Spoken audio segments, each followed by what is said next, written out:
Muchas gracias por la invitación, doctor Oscar. Muchas gracias por todos ustedes por estar aquí oyendo un tema que en principio en mi conferencia será pues bastante más jurídica. Como ustedes obviamente lo entenderán, ese es el tema que me ocupa y de mi experticia. Espero no aburrirlos tanto y tratar de buscar alguna estrategia para que sea un poco más divertida esta tarea. Pero lo cierto es que me uno a las felicitaciones, me uno al reconocimiento al equipo de trabajo. El servicio público es un asunto de vocación, es a veces una tarea muy dura y no tan agradecida como uno quisiera, pero indudablemente quienes nos gusta servir a los demás, esto es un tema que se lleva por vocación. Mil felicitaciones y esperamos muchos años más de vida para la empresa y para el agua en Pasto. Bueno, yo tratando de revisar un poco de contexto para que este no sea un asunto exclusivamente con una visión jurídica, empecé a buscar datos y los datos solamente me llevaron a mostrar que definitivamente en el mundo y en Colombia en especial nos encontramos frente a paradojas tremendamente complejas. Miren los datos, el 71% de la superficie del planeta es agua. Solamente de ese 71%, el 1% son aguas continentales, o sea, está en lagos, lagunas, aguas subterráneas. El 2% son glaciales y casquetes polares. Eso significa que el 97% de este 71% de la superficie está en océanos, es agua salada. Pero el proceso de cambio del agua salada al agua dulce es un proceso tremendamente costoso, pero para algunos lugares una alternativa, porque no existe disponibilidad fácil o a la mano del agua dulce. Lo cierto es que ese panorama en Latinoamérica al mismo tiempo muestra un tema interesante. El 30% de la disponibilidad en el mundo del agua dulce está en Latinoamérica, el 30%. Pero esto parecería mostrar que el agua sobra por todas partes. Sin embargo, un contraste tremendamente complejo. El 28% de la población rural en Colombia no tiene agua dulce. En términos de números de colombianos, 3.1 millones de personas no acceden a agua potable en Colombia. Estuve haciendo revisiones sobre cómo enfrentan las decisiones políticas este problema y solamente encontré hasta el 2012 una verdadera política pública para proveer de agua en las zonas rurales. Esta cifra también me preocupó tremendamente porque una investigación de hecho de la CEPAL nos dice que en Colombia solamente el 60% de la población genéricamente en Colombia puede acceder a agua potable y saneamiento básico. Eso significa que el 40% no puede tener acceso a este tipo de pues, elementos vitales, saneamiento básico y agua potable. Y como que si las paradojas no fuesen ya llamativas, miren lo que sucede en el Chocó. Es uno de los lugares, el tercer lugar de mayor precipitaciones en el mundo y sin embargo es el departamento que menos servicio público de acueducto y alcantarillado tiene.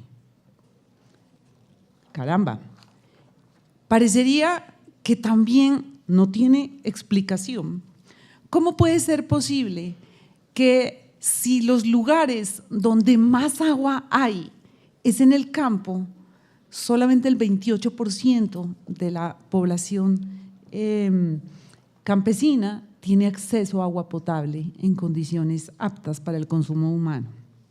Y como si esto no fuese ya llamativo de cómo somos en la sociedad y el mundo tan complejo, también otra cifra me llamó tremendamente la atención. La cantidad de agua que se desperdicia en las ciudades y en el campo es otra cosa que alarma. Miren, los estudios de la Cruz Roja, de la CEPAL, dicen que el consumo razonable que debe tener una persona al día, claro, eso depende del clima, pero oscila entre 50 y 100 litros por habitante al día, más o menos. Hay algunos que están más o menos en una media de 80. Y sin embargo, en Colombia se consume en promedio hasta 133 litros por habitante al día.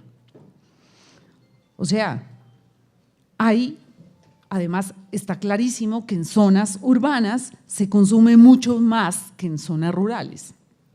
Está clarísimo que en zona cálida se consume más que en zonas frías. Pero lo cierto es que estamos por encima, lejos de lo razonable de consumo humano. O sea, estamos desperdiciando agua potable de la manera más absurda. Esto, pues evidentemente, muestra que este tema es absolutamente fundamental para la agenda política, para la agenda social, para la agenda económica y, sin duda, para la agenda jurídica, para las preocupaciones de nosotros los jueces, de nosotros los operadores jurídicos, porque evidentemente el consumo de agua está asociado a la eficacia y a la efectividad de los derechos más esenciales del ser humano. Aquí, hablar del agua es también un reto jurídico, es también un asunto que involucra la atención normativa, la atención jurídica. Es un hecho que el agua constituye o es un bien público social.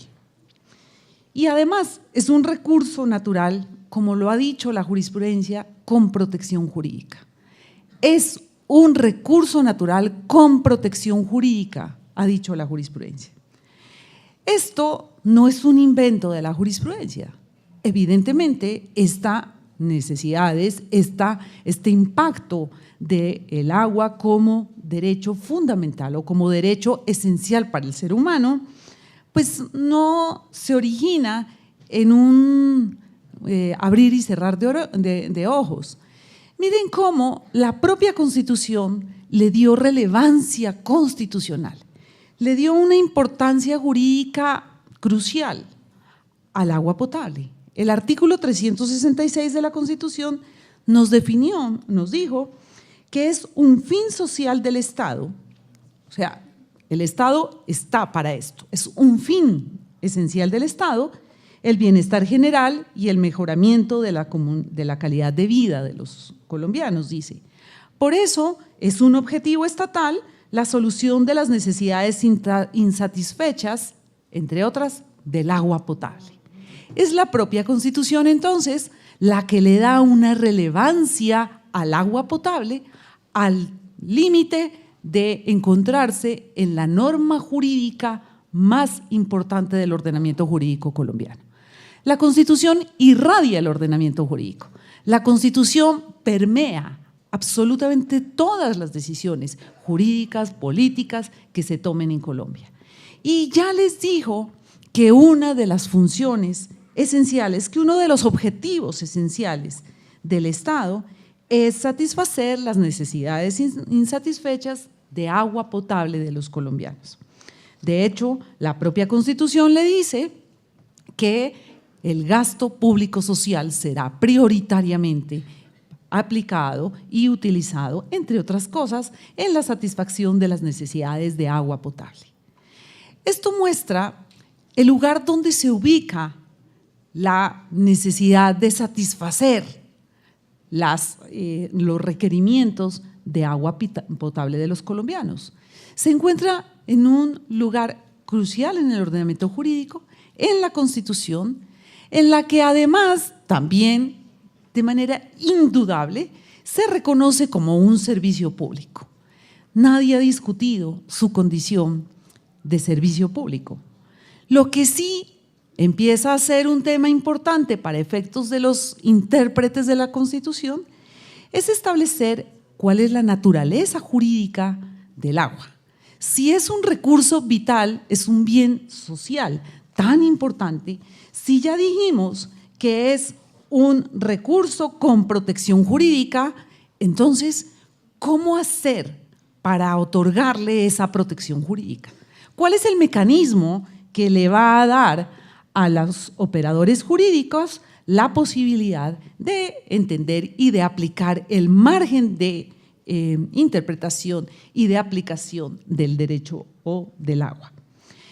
En esto, la jurisprudencia constitucional pasó por 3 momentos muy marcados, muy interesantes. En la primera etapa, la jurisprudencia reconoce que el agua está asociada necesariamente al servicio público y por eso estaría reconocido en condición de derecho colectivo en la medida en que se garantiza el derecho de acceso al servicio público del agua potable. En esta condición de servicio público o de derecho colectivo asociado al derecho de acceso al servicio público, estuvo más o menos los 10 primeros años de jurisprudencia constitucional. La Corte en este momento, y aquí un paréntesis para quienes no son abogados, definir la naturaleza jurídica del derecho al agua o del agua es un asunto muy importante para efectos de su protección, porque evidentemente si usted está entendiendo que este es un derecho colectivo, la forma de protección está asociada a la acción popular, una acción que de acuerdo con el artículo 4 del artículo 472 del 98 nos señala que se interpreta solamente en la medida en que se defina en la ley. Fíjense que para efectos de la protección del derecho colectivo a través de la acción popular es necesaria la ley que le establezca los límites, las condiciones y los requerimientos en su protección. Esa ley 472 nos dice que los derechos colectivos ahí consagrados se interpretarán de conformidad a como son definidos en la ley. Luego, en el derecho o en su condición de derecho colectivo, su grado de eficacia o de efectividad está asociada a la implementación de las reglas en la ley. Si usted define este como un derecho fundamental, por otro lado, en cambio la protección se hace por vía de acción de tutela. Y por vía de acción de tutela implica también entender que en su condición de derecho fundamental es posible la exigencia de manera directa de este derecho fundamental. Cierro el paréntesis y vuelvo a los momentos de la jurisprudencia constitucional. En la primera etapa les decía, la jurisprudencia lo entendió como un derecho colectivo asociado necesariamente en su condición de servicio público, luego era un derecho que se interpretaba de conformidad con la ley que lo regule o la reglamente. Son muchas las sentencias de la Corte que negaron las acciones de tutela que se interponían para proteger aspectos asociados con el consumo de agua potable.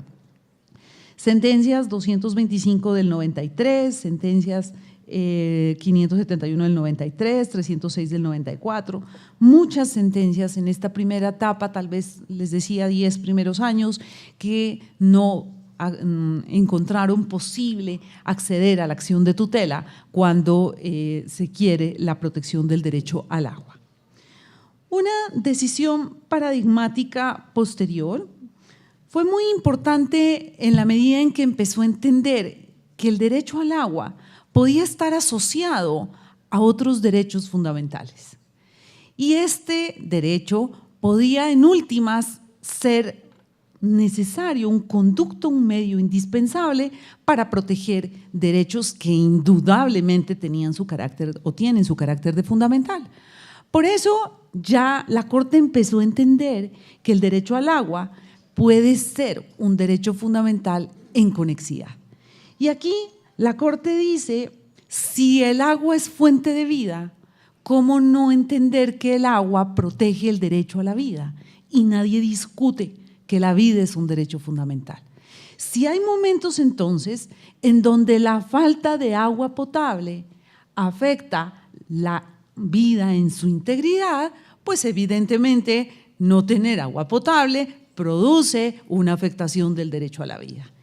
En esta condición de derecho fundamental por conexidad, la Corte sigue reconociendo que no es un derecho fundamental. Ahora lo denomina derecho económico, social y cultural.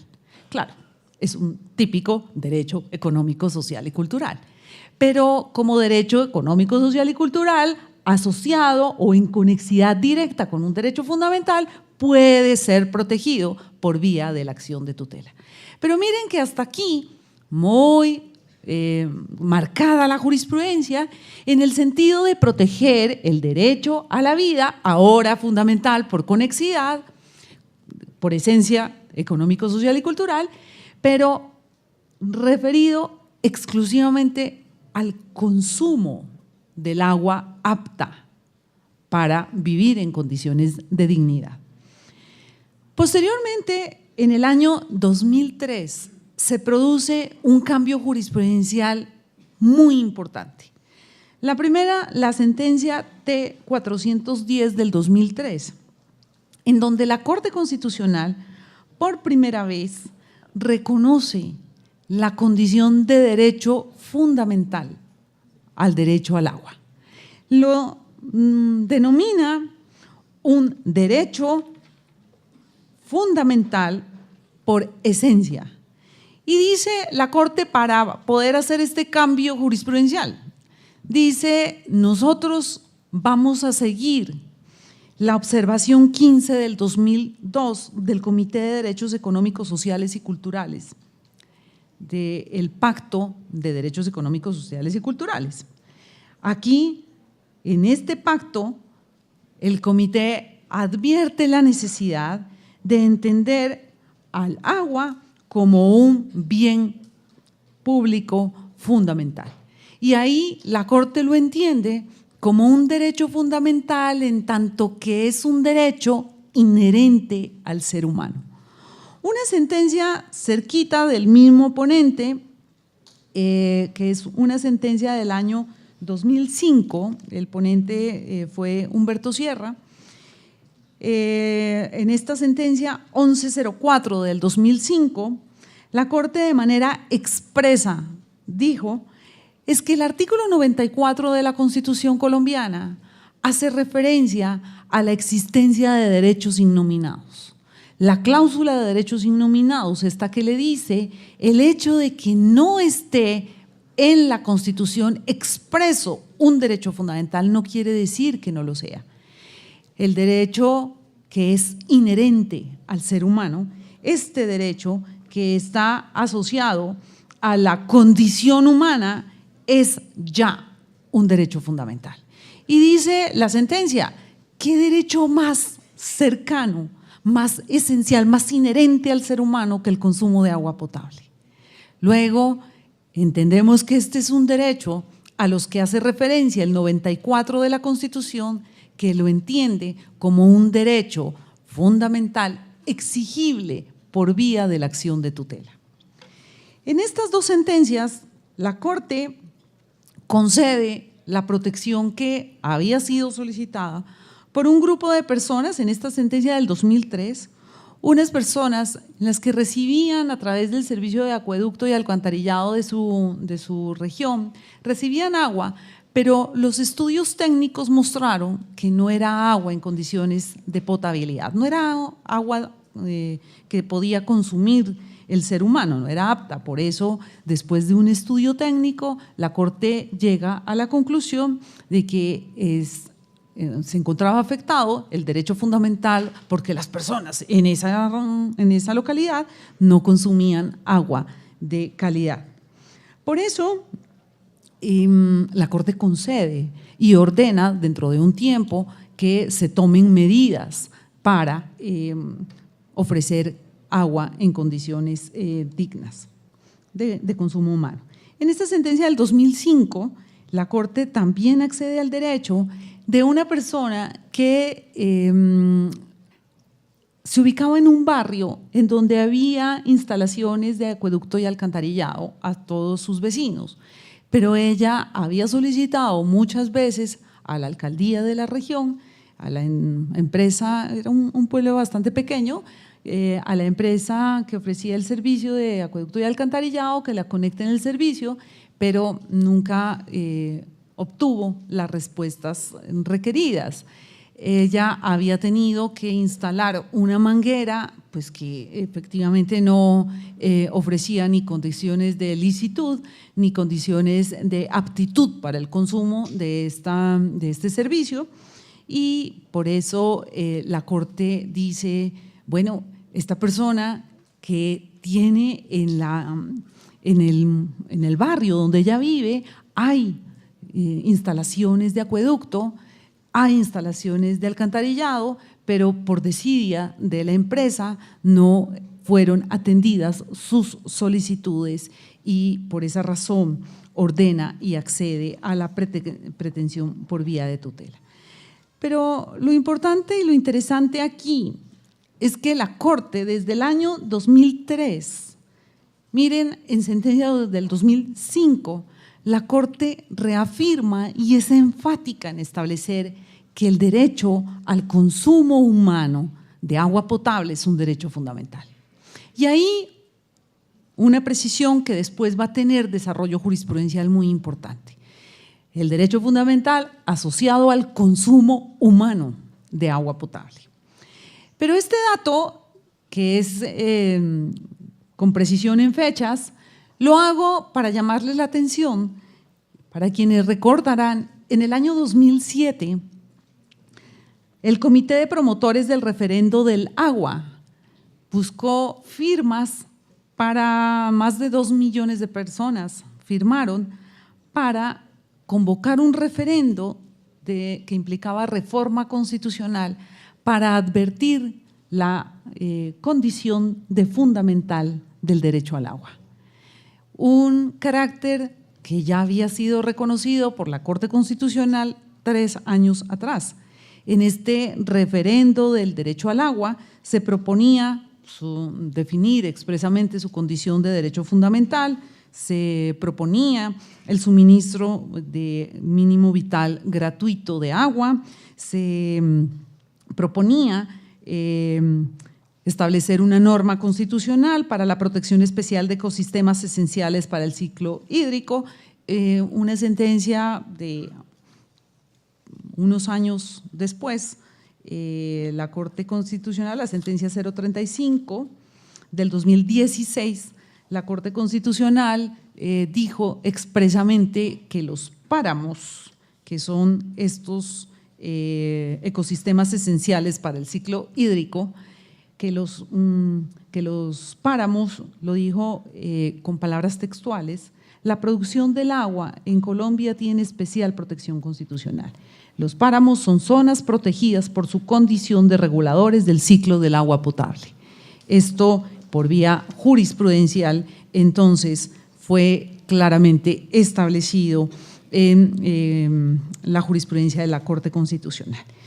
Luego, pues ustedes saben que el referendo del agua no fue aprobado en el Congreso y es una iniciativa que se archivó. Lo cierto es que esos mismos objetivos han sido desarrollados en un porcentaje muy importante y muy amplio por la jurisprudencia constitucional.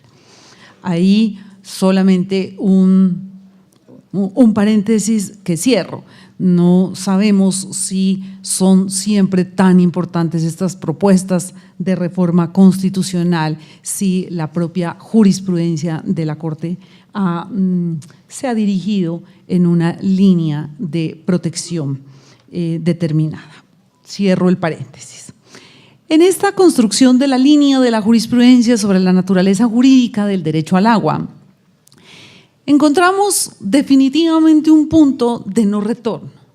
La Corte, desde el año 2003, de manera constante, uniforme, ha dado o ha entendido al agua potable como un derecho fundamental. Ahora, el reto que tiene la Corte es tratar de delimitar el núcleo de protección, es tratar de entender, bueno, hasta dónde y cómo vamos a darle una eficacia inmediata, una eficacia directa al derecho al agua. Evidentemente, para quienes no sean abogados, entender un derecho fundamental per se, por el solo hecho de su nombre, pues no es importante. Lo importante es saber hasta dónde ese derecho puede ser exigible sin necesidad de tener erogaciones presupuestales, de tener aparatos e infraestructura, diseños de política, etcétera. Hasta dónde es posible de ser exigible de manera directa el derecho. Y ahí la Corte empieza a tratar de desarrollar a través de casos concretos, porque recuerden, hasta aquí está muy marcada que la jurisprudencia está asociada a las acciones de tutela que han sido objeto de pronunciamiento de la Corte, pero que no, hasta aquí no hemos tenido normas en sede de control abstracto de constitucionalidad que podamos ejercer el control en una sentencia C. Todas estas acciones de tutela, y en acciones de tutela las decisiones se adoptan por salas de 3 magistrados, salvo que vayan a la sala plena, en donde las decisiones sí se adoptan por los 9 magistrados que conformamos la Corte.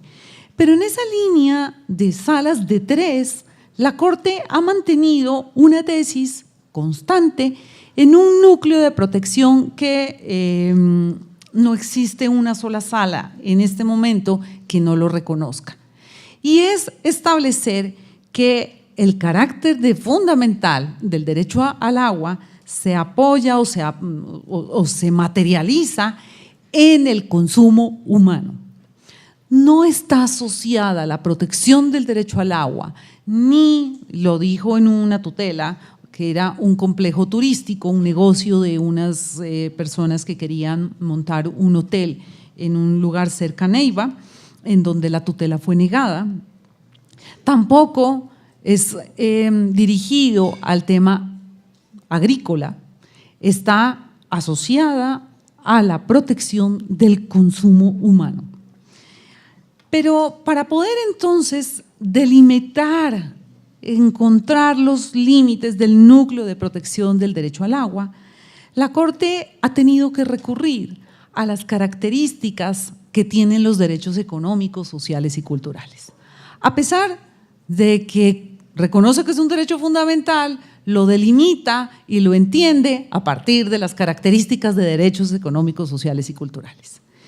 Y por eso son muchas las sentencias en las que encuentra o define si existe o no existe protección o no protección del derecho al agua a partir de las condiciones de disponibilidad, accesibilidad, calidad, asequibilidad que tiene el servicio público proveedor del agua potable. Lo cierto es que esta es una línea que la Corte ha elaborado en casos concretos. Y en los casos concretos tenemos situaciones muy interesantes en las que sí podemos establecer decisiones que puedan ser exigibles sin mayores erogaciones presupuestales o sin planificación económica que implique un impacto para el equilibrio de las empresas prestadoras de servicios públicos.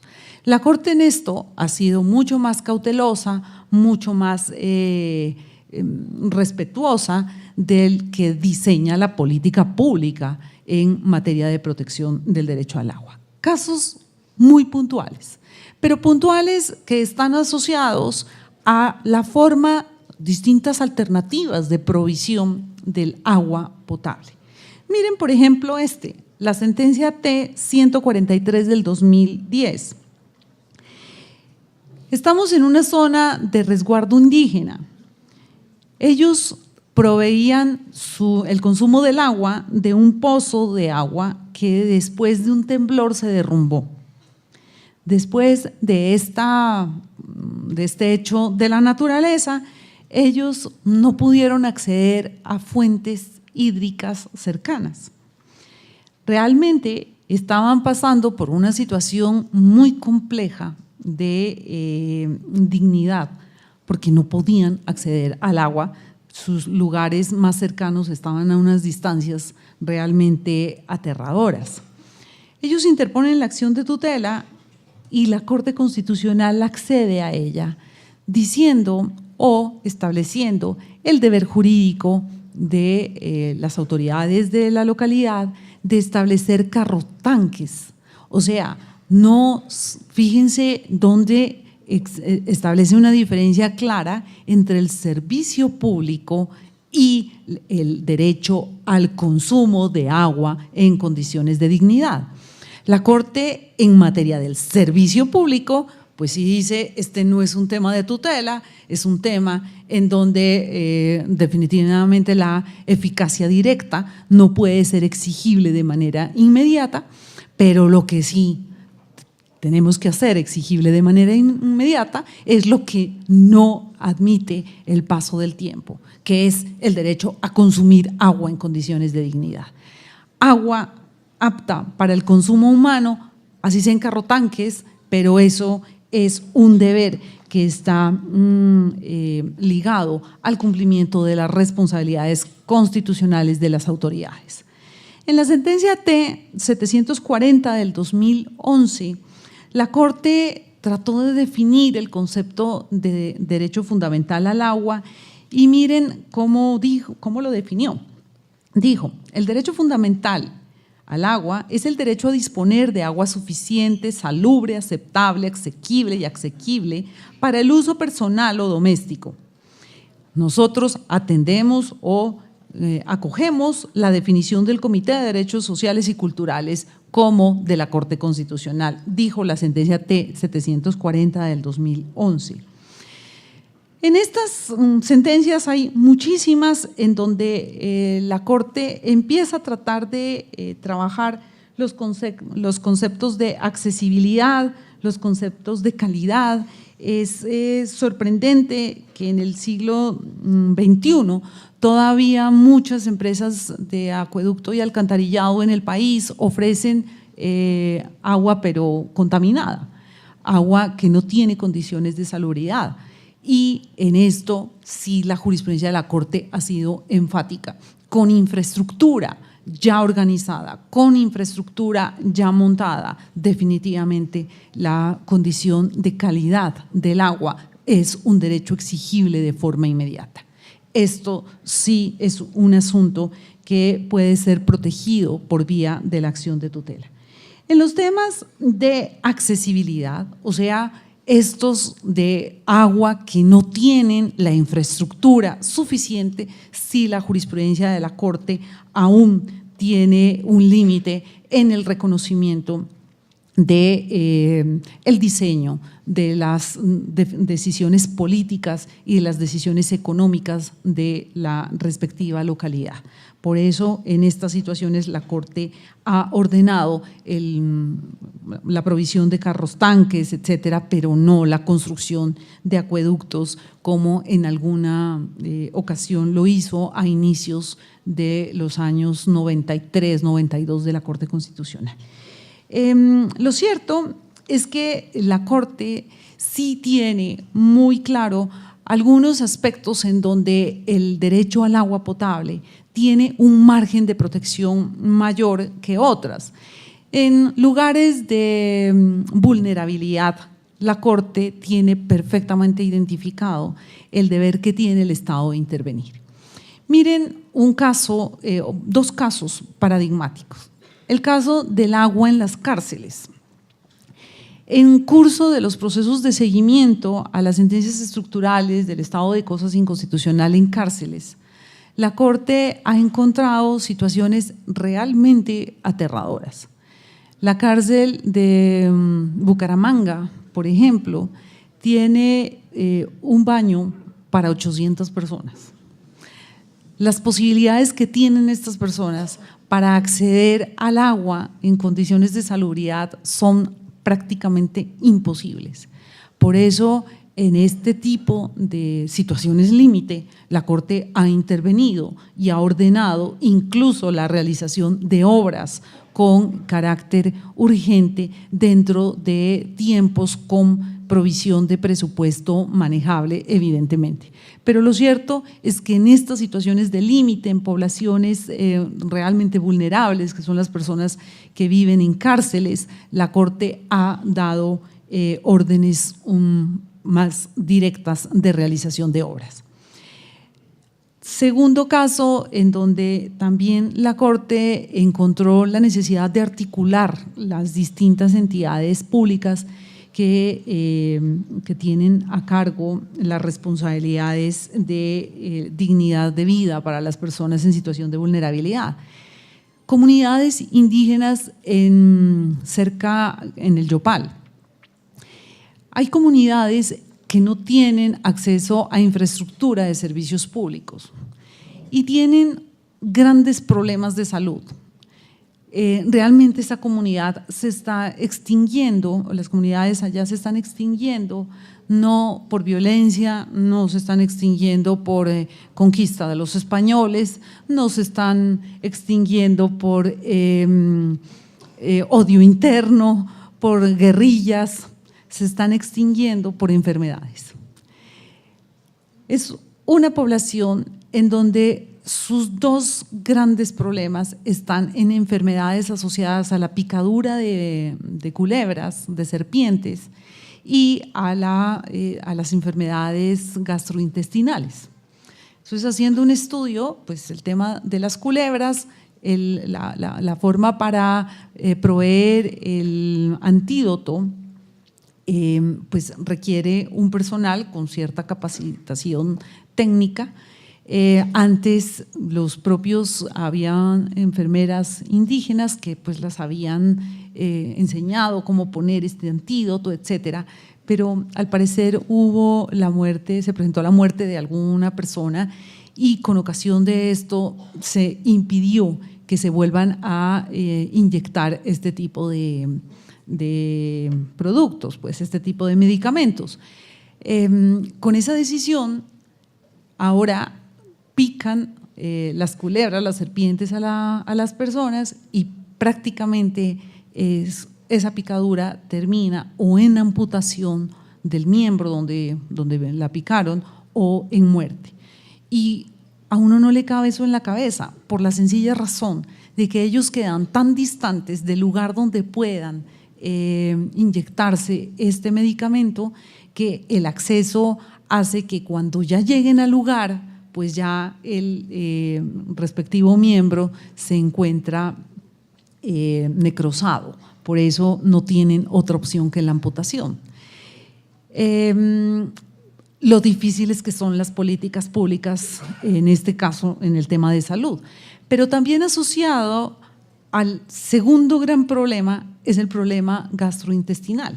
Las personas se están muriendo porque no tienen agua para poder proveer sus alimentos, limpiar y vivir en condiciones higiénicas aptas. Esto pues está produciendo ni más ni menos que una extinción tremendamente marcada de la población, asociado a un problema de suicidios marcados. Los niños no ven mayores alternativas y es muy preocupante la situación de suicidios en población juvenil. Lo cierto es que en el caso de la población del MeToo, la muestra evidente de cómo el derecho a la salud está absolutamente cercano, el derecho a la salud, el derecho a la vida, absolutamente cercano con el consumo de agua potable, con la alimentación en condiciones de dignidad higiénicas, pues definitivamente cercanas al agua, son una de las preocupaciones de la jurisprudencia de la Corte y por eso en estas ocasiones la Corte dio órdenes directas de provisión de agua en condiciones de dignidad. Lo cierto es que estas son preocupaciones que no solo la Corte Constitucional colombiana tiene en su agenda de selección de casos. En materia de tutela, ustedes saben que la Corte tiene eventual revisión y por eso estos casos que han sido objeto de conocimiento pues son producto del interés concreto que las salas de selección correspondientes han mostrado para efectos de la definición del alcance de este derecho fundamental. Pero les decía que no solamente es un asunto de inquietud y preocupación de la Corte Constitucional. Hace un año, en abril del 2018, varios jueces y tribunales constitucionales del mundo nos reunimos en Brasilia en un encuentro judicial para producir o proferir la declaración de principios de los jueces sobre la justicia del agua. En esta ocasión yo tuve la oportunidad de ir y representar a la Corte Constitucional en este evento en donde la mayoría de los tribunales constitucionales del mundo manifestaban la importancia de hacer que el derecho al agua constituya una parte importante en la agenda judicial. ¿Cómo hacer para que los jueces definan y exijan a las autoridades públicas una aplicación directa del derecho fundamental al agua? En los tratados y convenios internacionales, su terminología no es el de derecho fundamental propiamente dicho, es su condición de derecho humano. Y con su condición de derecho humano, la preocupación de los jueces es hacerlo exigible. Miren, yo lo he advertido y en todas mis clases, quienes se han sentado a oírme en clase, yo siempre lo digo para nosotros los abogados. A nosotros, por un tiempo muy importante de nuestro estudio jurídico, nos enseñaban sobre los derechos y las preocupaciones del mundo era declarar la existencia de derechos. Tenemos derechos y un catálogo de derechos era ya la tranquilidad porque ya nos declararon la existencia de derechos. Y resulta que la sola declaración de existencia de derechos no es suficiente, no sirve. Lo realmente importante es que esos derechos puedan ser realidad, que esos derechos puedan ser eficaces, que esos derechos puedan realmente contribuir a las mejores condiciones de calidad de vida de la gente. En esta conferencia y en este encuentro de tribunales constitucionales y de jueces del mundo, se intentó una declaración de principio de los jueces sobre la justicia del agua y en efecto se declararon 10 principios. El primero, el principio del agua como bien de interés público. El principio en esta declaración definía así: el Estado debe ejercer la vigilancia sobre todos los recursos hídricos y protegerlos, junto con sus funciones ecológicas asociadas en beneficio de las generaciones futuras, de la tierra y de la comunidad. Les contaba que esta es una declaración en donde nos reunimos en el año 2008, pero para efectos de esta charla, yo, como datos curiosos, traje 2 sentencias de la Corte Constitucional, pero 2 del año 2011, 7 años antes de este encuentro en Brasilia. Sentencia C-220 del 2011 y sentencia T-458 del 2011. Y expresamente, miren lo que dijo la Corte: el agua es un bien jurídico de uso público cuya garantía y protección está en cabeza del Estado.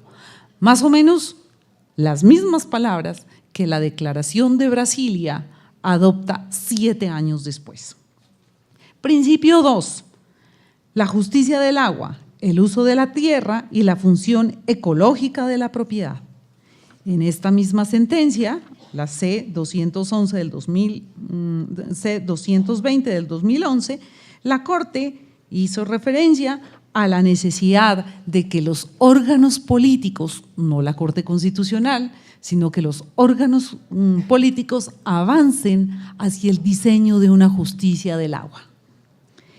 Principio 3, justicia del agua y los derechos de los pueblos indígenas, tribales y otros pueblos de las montañas.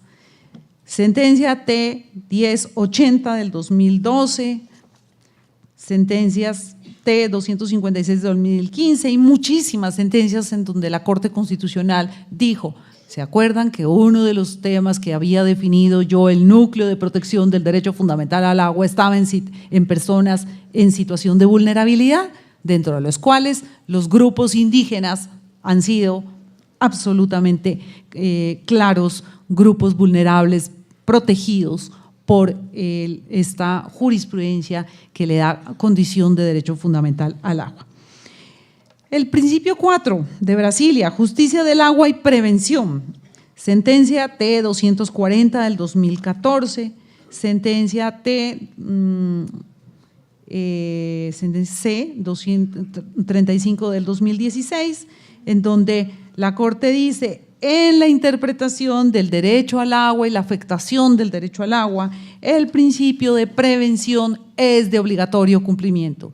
El principio de prevención supone, en caso de duda, evite la afectación y la contaminación del agua. El principio 5 de Brasilia, precaución. El principio de precaución debe ser aplicado a la resolución de disputas relacionadas al agua para que, a pesar de la incertidumbre o complejidad científica respecto a la existencia de riesgos o gravedad de daño irreversible al agua, prevalezca la salud humana o el medio ambiente. La Corte ha desarrollado los principios de precaución y los principios de prevención, los principios de interpretación de medio ambiente en muchas de sus sentencias. El principio indubio pro agua, la sentencia C-449 del 2015, la Corte expresamente hace aplicación del principio pro agua. El principio 7 de quien contamina paga, bueno, y así el principio 8, el principio del agua y la buena gobernanza del agua como un bien jurídico, la justicia procesal del agua, 10 principios en Brasilia que la Corte Constitucional colombiana ha desarrollado en su jurisprudencia muchos años atrás. Esta es la muestra de que el carácter vanguardista de la jurisprudencia de la Corte Constitucional es indudable. Nosotros en este país hemos sido muy buenos para criticar lo que nuestras autoridades públicas hacen todo el tiempo y a veces nos cuesta mucho trabajo en reconocer que tenemos autoridades públicas comprometidas y que realmente para el mundo son ejemplo en muchísimos de los temas. Yo creo que este es uno más de los ejemplos en donde a través de autoridades públicas con el compromiso, con la seriedad de asumir el servicio público como una, le decía al doctor Oscar ahora precisamente, como una vocación que implica necesariamente un sacrificio de vida y una responsabilidad muy grande, pero que sea la oportunidad para reconocerlo, que sea la oportunidad para entender que estos son temas que van en avance. Lo importante es saber hacia dónde vamos y el fin nos lo marcó ya la Constitución. El fin es la protección de los derechos y en especial de los derechos de las personas en situación de vulnerabilidad. En esa tarea nosotros en el rol de jueces, ustedes desde los que definen las políticas públicas y la concreción de los casos, lo cierto es que en esa tarea creo que estamos comprometidos y en esa tarea y definitivamente avanzamos en la eficacia de la Constitución del 91. Por su atención, muchas gracias.